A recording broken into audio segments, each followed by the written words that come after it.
Okay, so in this video, I'm going to be sharing the 3 steps I believe founders can be taking to help turn LinkedIn into a lead generation machine. And I want to basically use this video as a way to cover all the 3 steps, and then you're able to then go in your own time and go into more detail.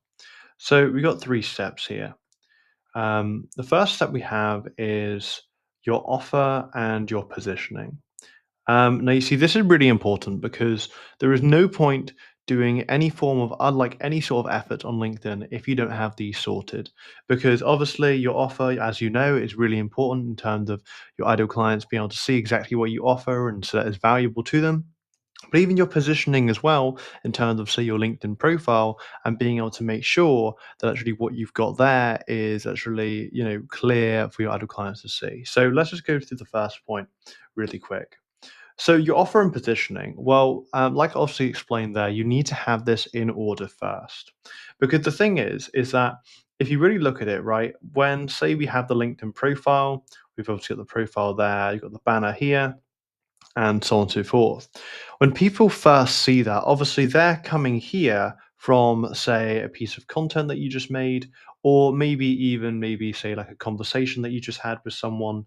Um, but, whatever it is, they're always gonna come to your profile just to basically see more about what you're doing and whether you're someone that, could potentially help them, right?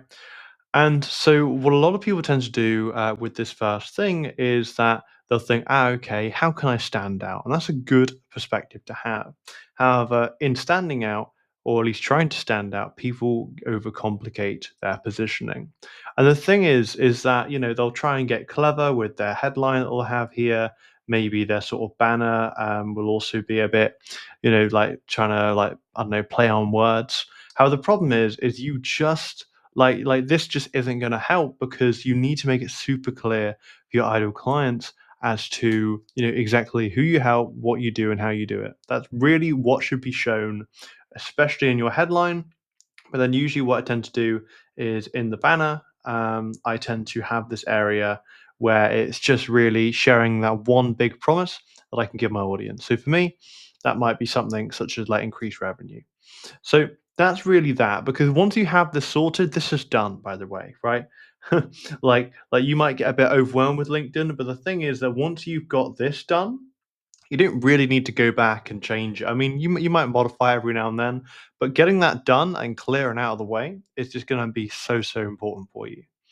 So the second thing we then have is we then have outreach, plus sell by chat.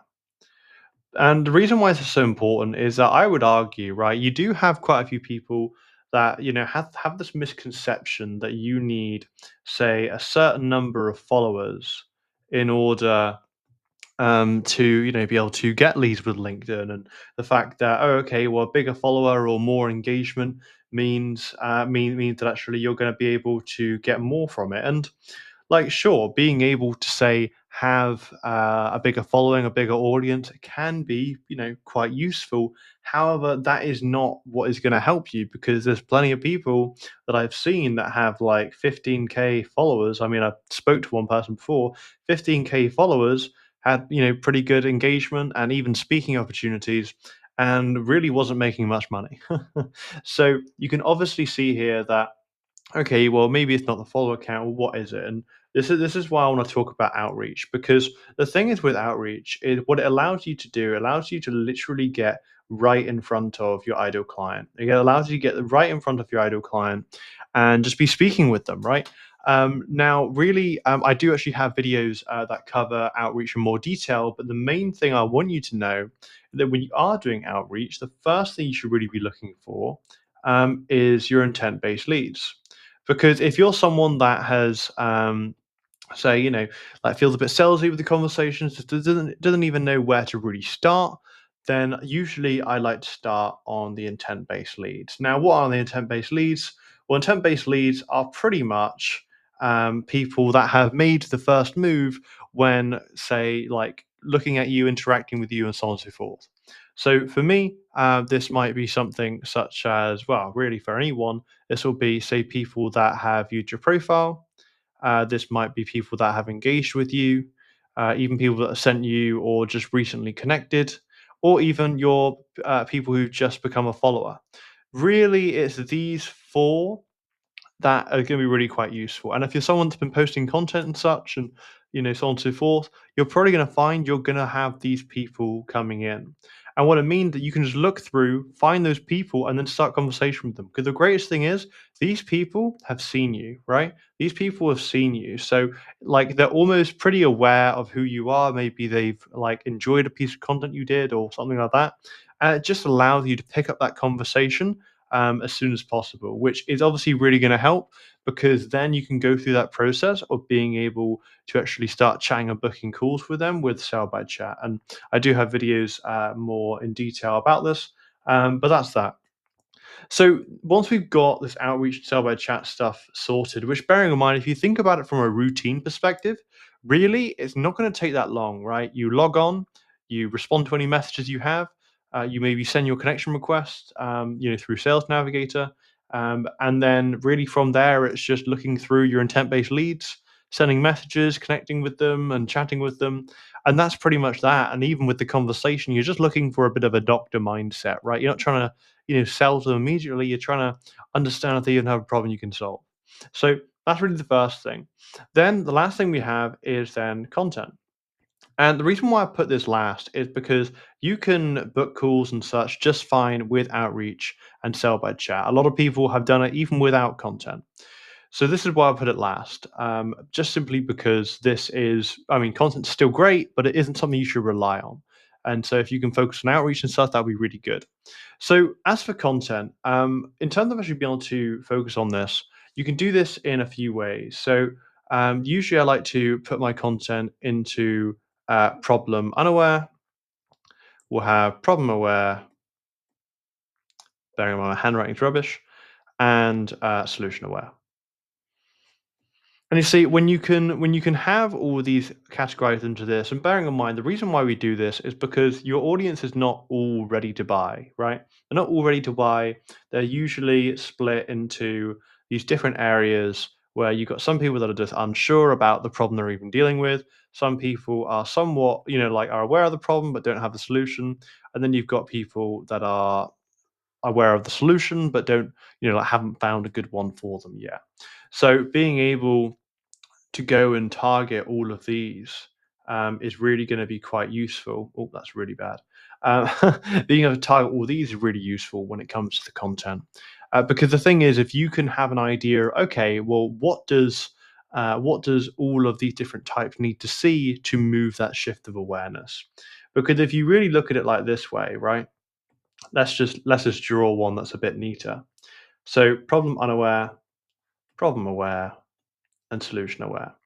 The main thing we're trying to do here is we're trying to really shift that awareness across, right? We're trying to make the problem unaware people aware that there is a big problem that they're facing that they don't quite know. Then we want the problem unaware people to become solution aware. Like they're aware of that problem that they're dealing with, they just don't know a solution. We're trying to give them a solution. And then solution aware people, we then want to basically make it clear to them that we have the solution they need and the solution that's going to work, is going to benefit them. And this is really how you can do it. Now, the funny thing is, you're probably looking at this and thinking, okay, so solution aware is where I'm going to get my leads.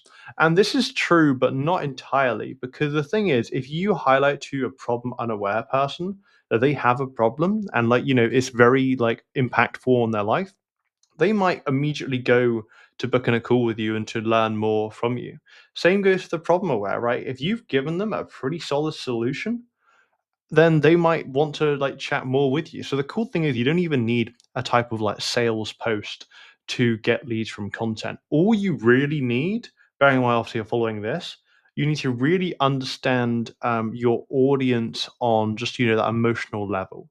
So a lot of the time when it comes to content, I like to think of the why in terms of why should they actually listen to what you're saying, right? Why is it relevant to them? Why is it impacting them?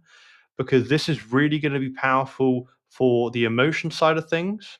Because bearing in mind, if you can connect with them emotionally and hook them emotionally, that's what's going to draw them into the content. Then we have the what.